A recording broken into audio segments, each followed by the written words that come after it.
세상에. Molago, Gian Duli Gayulhan Handego, Sesang, Moldo and Y. Okay, so ganito. Ang sesang ay literal na o, mundo, o sa mundo. Ito ang go-to phrase mo para sa o naku po, kapag sobrang gulat ka o di makapaniwala. 세상에, 세상에, Sesang, pero seryoso, grabe tong phrase na to.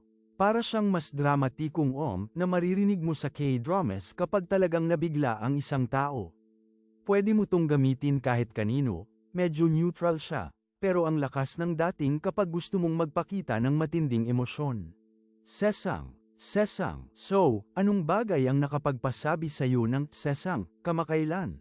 Ay kwento mo sa comments. Huwag kalimutang mag-follow para sa mas marami pang tunay na Korean.